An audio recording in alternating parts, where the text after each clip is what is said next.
नमस्कार विद्यार्थी मित्रांनो, मी प्राध्यापक अनाप सर ओम साई कोचिंग क्लासेसमध्ये तुमचं स्वागत करतो। विद्यार्थी मित्रांनो, तुम्हाला मला सांगायला फार आनंद होईल, आपल्या आत्तापर्यंत ऑफलाईन बॅचेस सुरू होत्या, तर आपण 1 जूनपासून ऑनलाईन बॅचेस सुरू करणार आहोत 10वी आणि 12वी या 2 वर्गासाठी। आता विद्यार्थी मित्रांनो, आज आपण जो टॉपिक डिस्कस करणार आहोत त्यामध्ये बघा, हे 2 सायमल्टेनियस इक्वेशन दिलेले आहेत।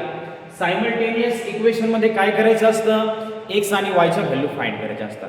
आता x आणि y च्या व्हॅल्यू फाइंड करण्यासाठी मुलांना आपल्याकडे 4 मेथड आहे। फर्स्ट आहे एलिमिनेशन मेथड, सेकंड आहे सबस्टिट्यूशन मेथड, थर्ड आहे ग्राफिकल मेथड आणि फोर्थ नंबर आहे क्रॅमर्स रूल मेथड। तर आपण ही जे एक्झाम्पल आहे हे एक्झाम्पल क्रॅमर्स रूल मेथडने सॉल्व्ह करणार आहोत। तर प्रामाणिकपणे आणि बारकाईने व्यवस्थित लक्ष द्या, मी कशा पद्धतीने हे एक्झाम्पल सॉल्व्ह करतोय। चला तर बघा, लक्ष द्या। सुरुवातीला काय केलं आपण, गिव्हन इक्वेशन राईट केलं। गिव्हन इक्वेशन राईट केल्यानंतर नेहमी डी फाइंड करायचा, डिटर्मिनंटचा D is equals to determinant. आता या डिटर्मिनंट मध्ये काय करायचं, x आणि y चे कोएफिशिएंट राईट करायचे। x चा कोएफिशिएंट काय आहे या ठिकाणी 1, काहीच नसतो म्हणजे काय असतो 1 असतो 1। त्यानंतर या ठिकाणी x चा कोएफिशिएंट काय आहे 3।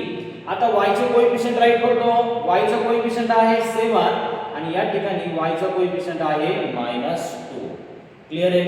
त्यानंतर आता या ठिकाणी आपल्याला या d ची व्हॅल्यू फाइंड करायची।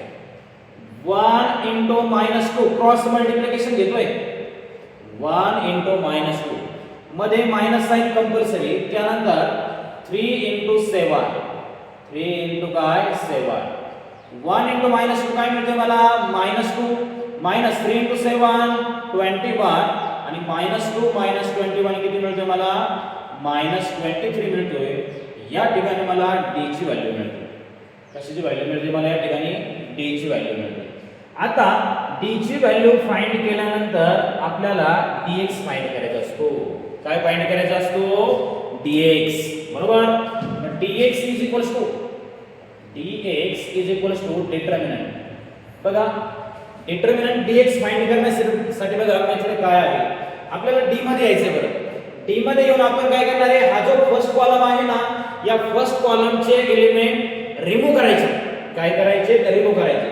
Second column as it is ठेवा, second column as it is 7 - 2 केलं काय आपण, हा जो फर्स्ट कॉलम आहे फर्स्ट कॉलमचे एलिमेंट रिमूव्ह केले।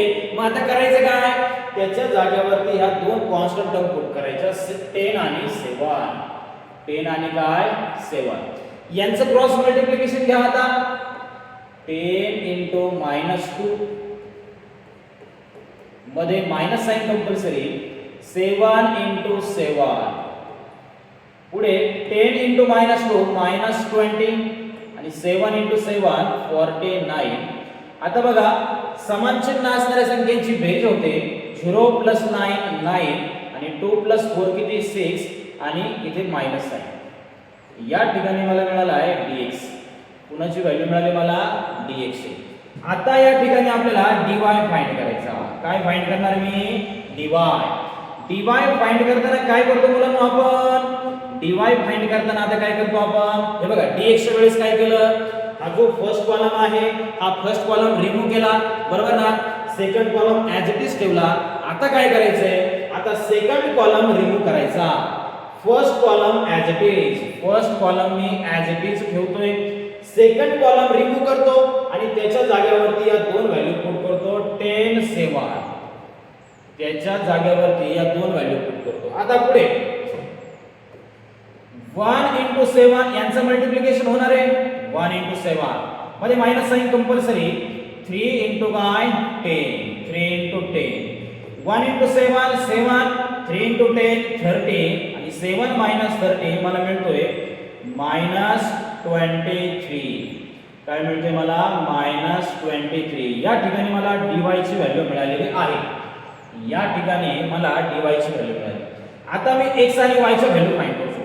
आता मी x आणि y ची व्हॅल्यू फाइंड करू शकतो। x ची व्हॅल्यू फाइंड करण्यासाठी फॉर्म्युला आहे dx / d, y ची व्हॅल्यू फाइंड करण्यासाठी फॉर्म्युला आहे dy / d। आता dx ची व्हॅल्यू सांगा चला. dx ची व्हॅल्यू आहे -69. या ठिकाणी dx ची व्हॅल्यू आहे -69. त्यानंतर d ची आहे -23. d ची व्हॅल्यू आहे -23. मायनस मायनस प्लस होणार आहे बरोबर ना, किंवा कट होणार आहे. आणि 23 च्या टेबल मध्ये 69 3 नंबरला आहे. 23 3 जा 69 म्हणजे मला x ची व्हॅल्यू मिळते 3. त्यानंतर y dy. dy किती सांगा. dy आहे -23. dy आहे -23 आणि d ची व्हॅल्यू आहे -23. मायनस मायनस परत कट होणार आहे आणि 23 पण कट होणार आहे. शिल्लक राहील y 1. बरोबर. या पद्धतीने तुम्ही x आणि y च्या व्हॅल्यू फाइंड करू शकता. आता हेच एक्झाम्पल सॉल्व्ह करण्यासाठी आपल्याकडे आणखी 3 मेथड आहे मुलांना. First elimination method, second substitution method आणि थर्ड ग्राफिकल मेथड. आन्सर मध्ये काहीही बदल होणार नाही. आन्सर आहे हेच राहणार आहे. हे जे आन्सर आले माझं 3 आणि 1 हेच आन्सर त्या तिन्ही मेथडने मला मिळणार आहे. परत एकदा बघा विद्यार्थी मित्रांनो, आपले जे ऑनलाईन क्लासेस आहेत ते 1 जून पासून सुरू होणार आहे. 10वी आणि 12वीच्या बॅचेस 1 जून पासून सुरू होणार आहे आणि बाकीच्या सर्व बॅचेस 1 जुलै पासून सुरू होणार आहे. तर सर्व विद्यार्थ्यांनी याची नोंद घ्यावी. धन्यवाद.